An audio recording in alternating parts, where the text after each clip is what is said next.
Hey guys, this is Callum from EnglishShooting, and I wanted to address a question that I get quite a lot, which is why don't I move to the US? And sometimes it's not even put as a question, it's more of a statement: you should move to the US. You like guns, you like shooting guns, move to the US. It's the only logical decision, and I do agree with you guys. It is sort of nuts that I have so much passion for gun ownership and shooting and the sport of shooting.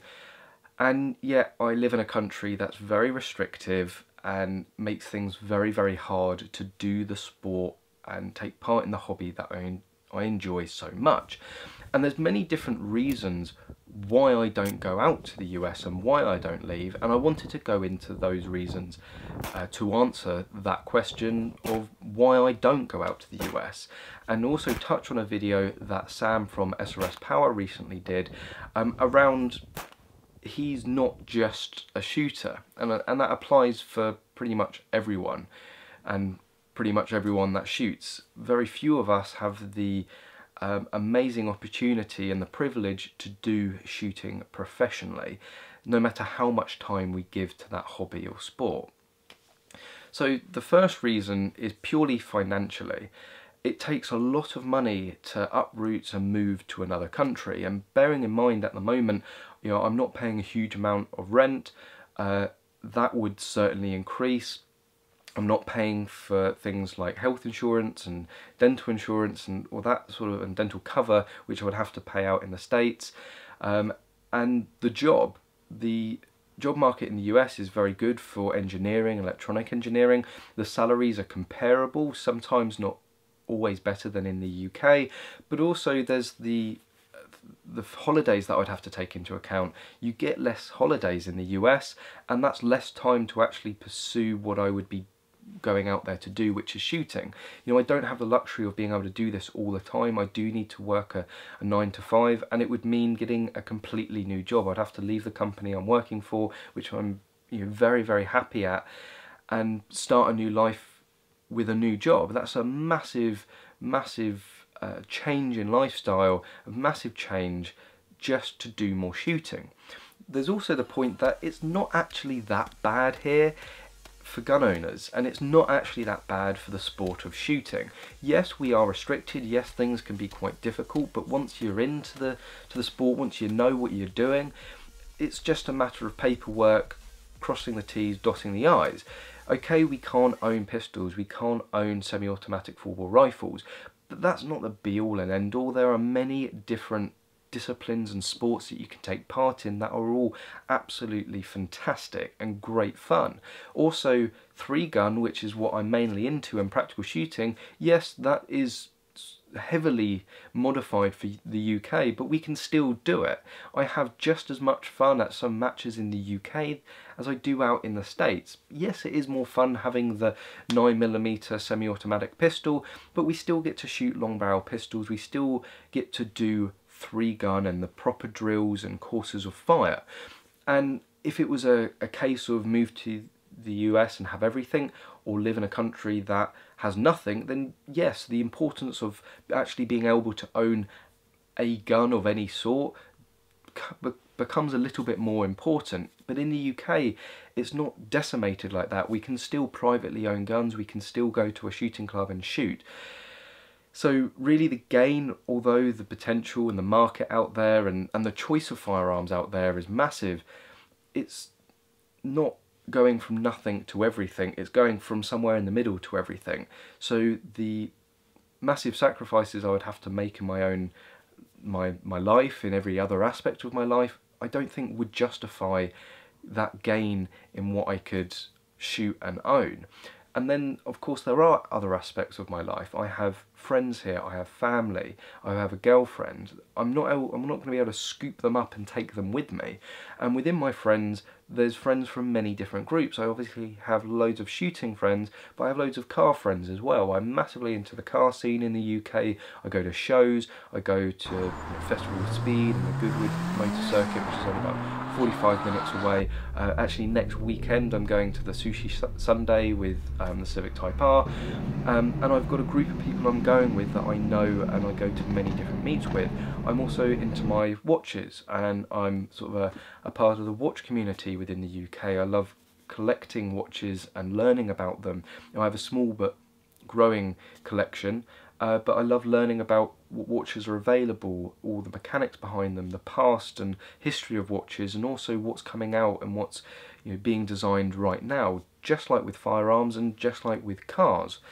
And these are all things that I've built myself into the community, and I'm a part of that community, and again I can't just scoop that up and take it with me. So although yes, just on shooting it would be so much better for me to be out in the States, there's so many other things that would be just completely reset. I wouldn't be able to take my car with me. You can't even buy that car out in the US. Yes, I could get another car, but that's just another change. That's something that's I'm going to have to make a compromise or sacrifice in to be able to pursue shooting. And I'm a massive petrol head. I'm massive into my watches, and going to the car scenes and all this other stuff.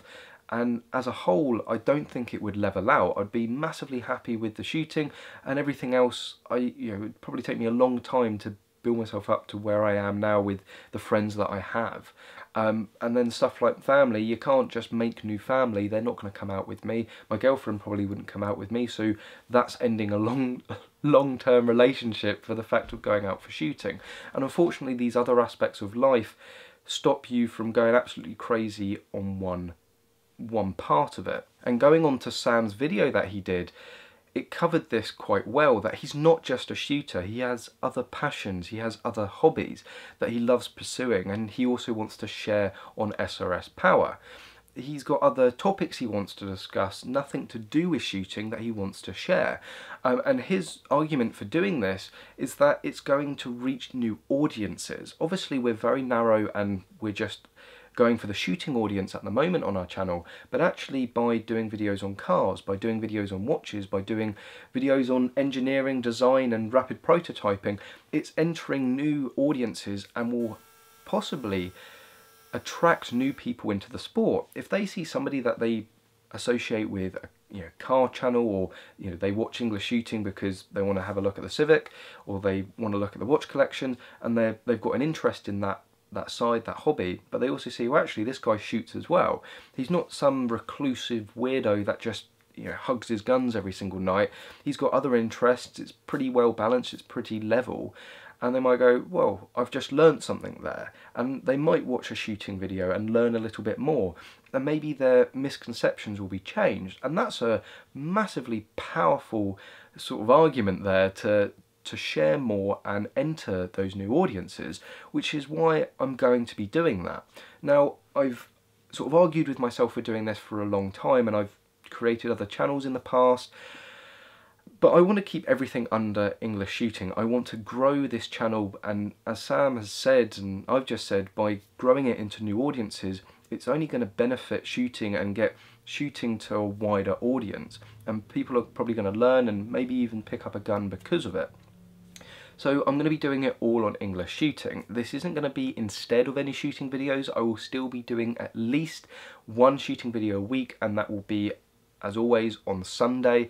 I've been doing that for over 3 years now. I don't have any intention of stopping. And I want to do more shooting videos as well. I've got a massive backlog of videos and kit that I've been playing with, some really cool stuff, and other shooting videos that I want to get out, so I'm going to have a binge on those.